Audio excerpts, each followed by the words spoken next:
It's Shelly. This is my breast cancer story, Chapter 3. My crew and I arrived at the hospital at 6 a.m. to register for surgery and have the sentinel node biopsy procedure completed. The sentinel nodes are the first few lymph nodes into which a tumor drains. If these nodes are free of cancer, then the cancer isn't likely to have spread, and removing additional lymph nodes is unnecessary. While being prepped for surgery, I was pricked with a needle a total of 3 times before finding a good vein for the IV. After surgery, I noticed that they had changed the IV to the other hand, which means I was stuck a total of 4 times for one IV, but who's counting? My praise goes to the brilliant person who invented the chemo port, but I won't get that installed until the end of December. Moments before being wheeled away, my nerves got the best of me and the tears began flowing. Thankfully, there's a drug for that. Knowing that I would be soon comfortably numb, my concern was for family and friends who were gathered in the waiting room. I would fall asleep with no concept of time, but they had a very long day ahead of them, full of anxiety, worry, and fear. I prayed that the cancer was confined to one tumor and did not metastasize elsewhere in my body. The prayers weren't for me, they were for my family, because I knew that they would be given this information by my surgeon while I was still sleeping, and I wouldn't be there to comfort them and lessen the blow with words of support. The total surgery time for my back-to-back mastectomy and reconstruction lasted over 7 hours. At the end of the day, we were given both good and bad news. The good news is the cancer did not spread to any nearby organs. The bad news is that the cancer did spread to nearby lymph nodes. A total of 18 were removed. I had been generally healthy for all of my 40 years, so without ever having broken a bone or had single cavity, maybe you can imagine the amount of pain I felt when I woke up. It was terribly difficult to move because it felt like an elephant was sitting on my chest, and every time I did move, I would be sick to my stomach. Having given birth twice in my life and thinking that nothing could be worse, I now know that I would rather have a dozen more babies than give up any more body parts. Thankfully, both my breasts were removed, which leaves none left to take. After a very drugged-up 3-day, 2-night stay in the hospital, I was grateful to be sent home so those nurses would stop touching me. December 14th, 2013. Journal dump number 10. It's 2:16 a.m. and I slowly pry my tired eyes open. My hands gently lift to touch my chest. I want to scream, it hurts so much, but I can't because I know this will just make it worse. My chest feels so tight, like someone has wrapped me in a plaster body cast. When I run my fingers across my collarbone and down to my breast, everything feels tingly, sore, and swollen, hard as a rock. I try to move my legs, but they seem to be stuck by what feels like a 600-pound concrete block sitting on top of me, making it hard to breathe.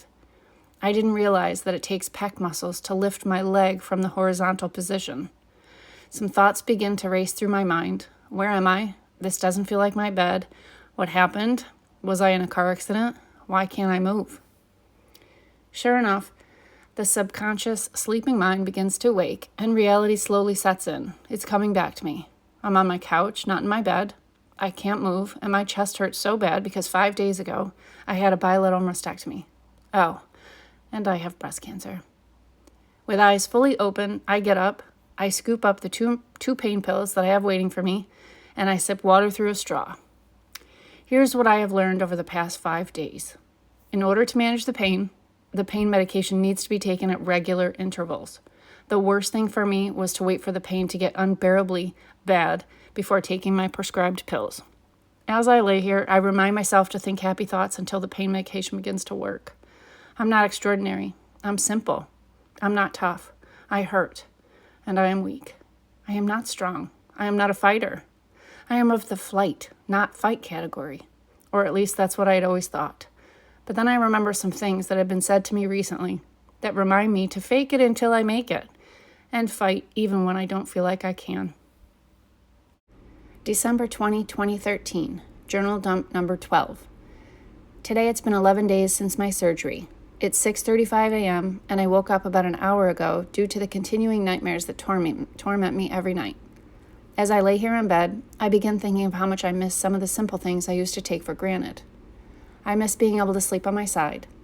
There's an obvious chest pain which doesn't allow me to roll, but then there's also drain tubes that are still connected to the inside of my chest and peering out the sides of my body. I must lie on my back and can't move an inch. I miss taking a shower. It's been 11 days since my last shower. Thankfully, I have enough movement in my left arm so I am now able to wash my hair in the sink, but I still feel dirty all the time. Wet wipes don't really cut it. I want my loofah and a bar of soap.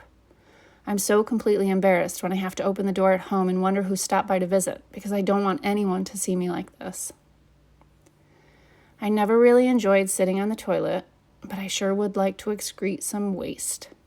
It's been 13 days since my last poop. The side effect of pain medication is constipation. Well, I've been taking a stool softener since I left the hospital. I've also taken a laxative, or two, and yesterday I inserted a suppository, which was quite uncomfortable. All this for nothing. Still waiting to poop. The good news is I'm only taking pain pills about 3 times a day now instead of a constant every 4 hours. Yesterday was the first time I cooked for my family since the surgery. I made my simple kielbasa and onion Parmesan pasta dish, and my daughter had 2 helpings. Maybe she was just hungry, but I prefer to think that she misses her mom's cooking. Thankfully, while I was cooking, my sister Linda stopped by, because I needed help getting the cooked pasta into the strainer. My right arm isn't ready to lift anything yet, not even pasta. It's a truly debilitating feeling when the simple things become the impossible. During my bilateral mastectomy and reconstruction surgery, 4 drains were installed, 2 on each side. They didn't hurt, but they were such a pain in the fanny. I've heard other survivors praise their reclining chairs after surgery, and I sure wish I had one. The hospital sent me home with a spreadsheet to keep track of the amount of fluid that drains come from each tube. I was told that the drains need to stay in for about 10 days. My drains were in for a total of 22 days. Yes, that means no shower for 22 days. The risk of infection is just too great. My family and I were probably a bit overly cautious about germs and bacteria. This is long before COVID.